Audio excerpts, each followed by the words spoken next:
केरवा के पतावा पे न्योता पे ठवानी न्योता करीना स्वीकार जी। हाँ लिहिनाया रख मोर आदित्य गोसाइया परती के सुन ली पुकार जी।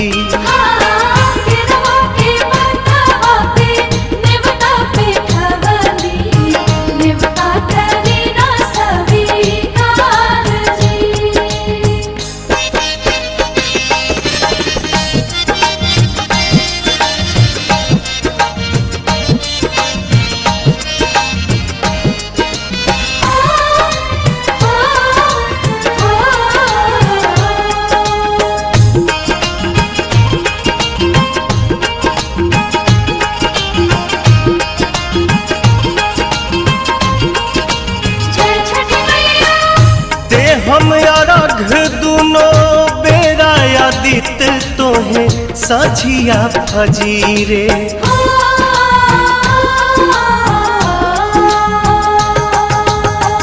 दूसरा अरघ देके मानव आशीष आके गंगा के तीरे।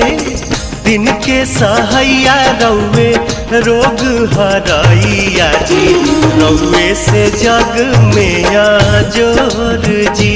हाँ केरवा के पतावा पे न्योता पे ठवानी न्योता करीना स्वीकार जी।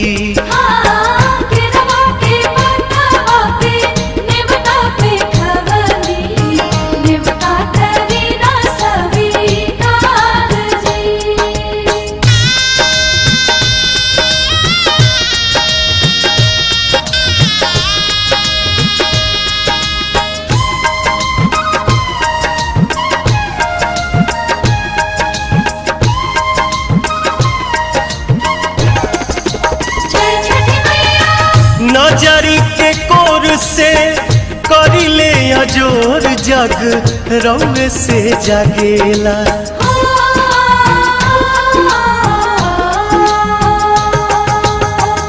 रौवे से रात होला रौवे से दिन काल चक्र चलेला। हर साल करब बरत आई छठी घटिया हमनी पकड़ब उपकार जी।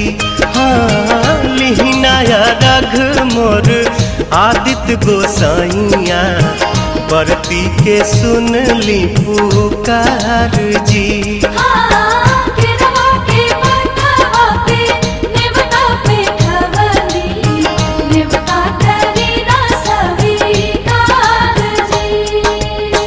केरवा के पतावा पे न्योता पे ठवानी न्योता करीना स्वीकार जी। हाँ लिहिनाया रघ मोर आदित्य गोसाइया परती के सुन ली पुकार जी।